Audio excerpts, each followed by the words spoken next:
क्या होती है साढ़े साती? क्या शनि की दृष्टि हमेशा गलत होती है? क्या होता है ढैया? कैसे साइंस से हजारों साल आगे दौड़ रहा है हिंदू धर्म? क्यों शनि की प्रतिमा ज्यादातर समय काले पत्थरों से बनाई जाती है? कौन है देवी छाया? क्या हनुमान जी शनि की दृष्टि से बचा सकते हैं? चलिए आज आपको दिखाते हैं कि साइंस और हिंदुइज्म दोनों का कंपैरिजन करना क्यों वेस्ट है और क्यों कहते हैं कि शनिदेव की नजर हर वक्त आपके ऊपर है, कभी अच्छी तो कभी बुरे। मॉडर्न वैज्ञानिक हाथ में दूरबीन, कैमरा, टेलीस्कोप और बड़े बड़े गैजेट्स लेकर यूनिवर्स को खोजने निकले हैं। नासा तस्वीर खींचकर दुनिया को दिखाता है और बताता है पृथ्वी गोल है और गैलेक्सी में स्थापित है। इनफैक्ट आज से हजारों साल पहले की दुनिया को इमेजिन कीजिए, जब लोग मानते थे कि पृथ्वी एक चपटी तख्ती है, तब भी भारतीय ऋषियों ने उसका आकार, धुरी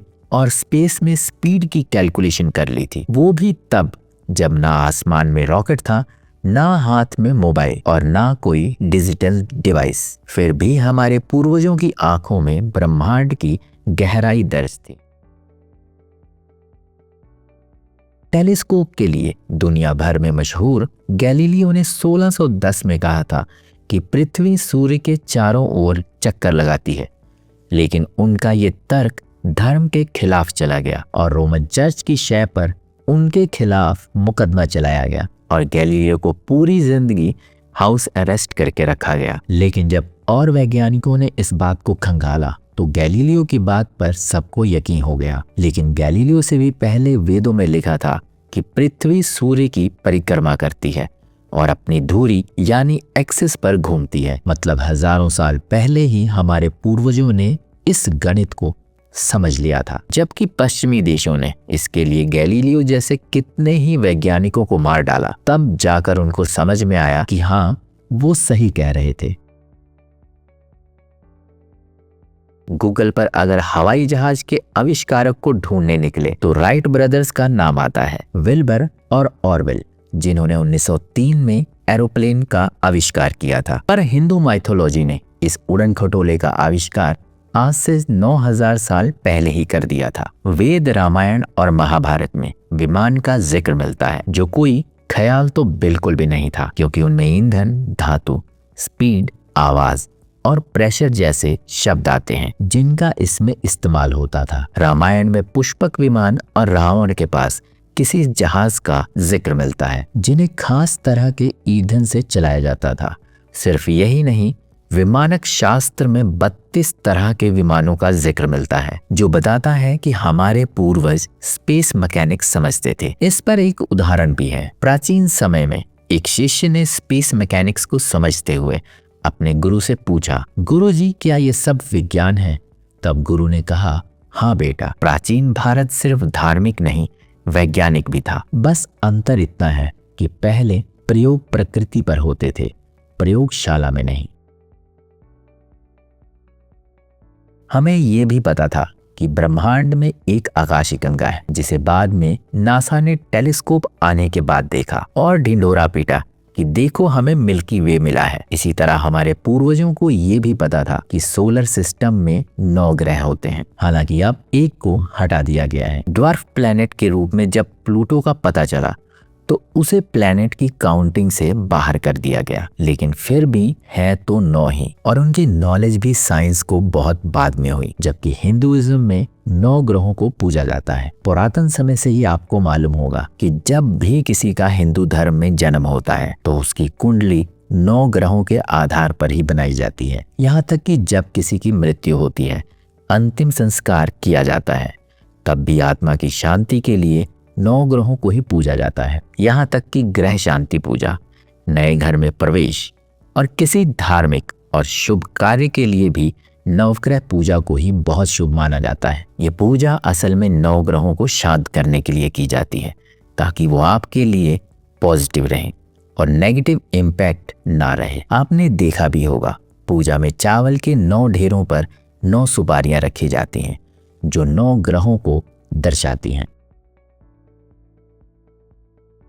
आपको पता है कि सूर्य देव के रथ में 7 ही घोड़े क्यों हैं? क्योंकि सूर्य से निकलने वाली रोशनी में 7 रंग होते हैं, जिन्हें नंगी आंखों से नहीं देखा जा सकता। इन 7 रंगों को हम रेनबो कहते हैं और सूर्य की रोशनी में ये 7 रंग होते हैं। इस बात की जानकारी साइंस को कुछ साल पहले ही हुई है, लेकिन अगेन हमारे पूर्वजों को ये राज भी पता था। अगला है smallest unit of time. NASA आज एटॉमिक क्लॉक पर चलता है, यानी परमाणु घड़ी, जिसे समय मापने के लिए सबसे सटीक घड़ी माना जाता है और ये टाइम देखने के लिए इलेक्ट्रोमैग्नेटिक स्पेक्ट्रम के माइक्रोवेव का इस्तेमाल करती है। इसके बावजूद भी नासा समय की उस छोटी इकाई तक नहीं पहुंचा है जिसे हमारे पूर्वजों ने ढूंढ निकाला था। भारतीय ग्रंथ निरुक्त और विष्णु पुराण में समय को इतनी छोटी इकाई में बांटा गया है कि एक पल बराबर 0.168 सेकंड और एक परमाणु बराबर 1 सेकंड का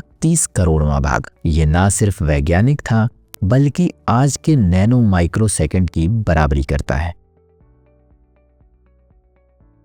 चलिए अब ये समझते हैं कि क्या शनिदेव की छाया हर बार नेगेटिव इम्पैक्ट ही डालती है। ज्यादातर लोग इंडिया में या बाहर भी शनिदेव की पूजा नहीं करते हैं, क्योंकि मान्यता है कि अगर छोटी सी भी चूक हो गई तो शनि की 7.5 या ढैया चालू हो जाएगी, मतलब उनकी गुस्सैल दृष्टि सब कुछ बर्बाद कर देगी। लेकिन यह पूरी तरह से गलत है, क्योंकि शनिदेव की दृष्टि हर बार आपके लिए बुरी साबित नहीं होती। ऐसा माना जाता है कि एक इंसान के साथ शनिदेव का जो पूरा काल होता है वो 7.5 साल का होता है, जो 2.5 + 2.5 + 2.5 से बनता है।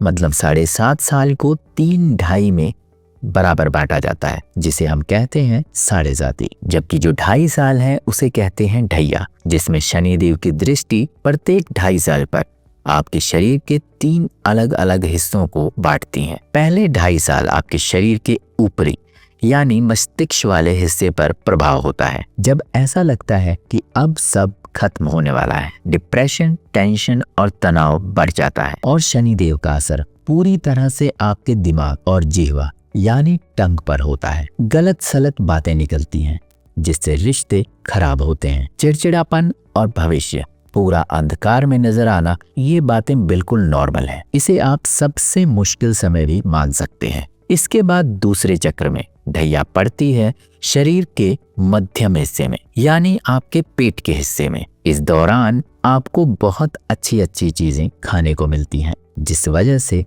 लगातार खाने से आपका पेट बाहर आता है, बल्कीनेस होती है और आप जानते हैं कि पेट ही बॉडी की मैक्सिमम बीमारियों का कारण है। ओबेसिटी, डाइजेशन में गड़बड़, शुगर, हार्ट डिजीज, ऐसी तमाम दिक्कतें पेट से ही आती हैं। इसके बाद ढैया जाती है पेट से भी निचले हिस्से में यानी पैरों की तरफ। इसे आप नेगेटिव से ज्यादा पॉजिटिव में लें तो अच्छा है, क्योंकि यहाँ से सभी प्रॉब्लम्स, सभी दिक्कतें बॉडी में ट्रैवल करने के बाद निकलने को तैयार होती हैं। ऐसा माना जाता है कि जब शनिदेव की ढैया पैरों में आती है तो शुरू के 5 सालों में जितनी भी तकलीफ मिली है उन सभी का निराकरण होता है। वो सभी आपको छोड़कर जाने वाली होती हैं। इसलिए इस दौरान समृद्धि और सुख आपके चरणों में होता है। लेकिन ज्यादातर लोग शुरू के 5 सालों में ही ढह जाते हैं, यानी उनका अंत हो जाता है। लेकिन जो इस समय को, इस जोन को कवर कर गया, उन्हें मिलता है देश दुनिया घूमने का मौका। लेकिन इन 5 सालों में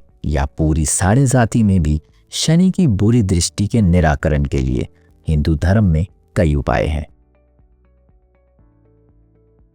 आपने देखा होगा शनि देव की जितनी भी मूर्तियां होती हैं उन्हें ज्यादातर काले पत्थर से बनाया जाता है। यहाँ तक कि उनके कई मंदिर भी काले पत्थर से ही बने होते हैं। लेकिन ऐसा क्यों? इसके पीछे एक छोटी सी कहानी है। सूर्यदेव की पत्नी थी संध्या, जो सूर्यदेव के तेज को बर्दाश्त नहीं कर पाती थी। जब भी दोनों करीब आते उनके शरीर से निकलता तेज संध्या के लिए असहनीय हो जाता। इसलिए उन्होंने फैसला किया कि वो अपने आप को इतना मजबूत और प्रबल बनाएंगी कि भगवान सूर्य के तेज का सामना कर पाएं। इसके लिए वो तपस्या करने वाली थी। वो नहीं चाहती थी कि सूर्यदेव को उनकी इस तपस्या की भनक भी लगे। लेकिन एक ही वक्त पर उनका 2 जगहों पर मौजूद होना मुमकिन नहीं था। तब देवी संध्या ने अपनी शक्तियों से अपने ही जैसी दिखने वाली एक स्त्री को बनाया, जिसका नाम रखा छाया। छाया एक तरह से देवी संध्या की परछाई थी। जिसे वो अपनी गैर हाजिरी में भगवान सूर्य और अपने बच्चों की देखभाल करने के लिए छोड़ गई और तपस्या में लीन हो गई। इधर संध्या ने भी उनकी जगह जिम्मेदारियां संभाल लीं और सूर्यदेव के मिलन से उन्हें एक पुत्र की प्राप्ति हुई। यही थे शनिदेव।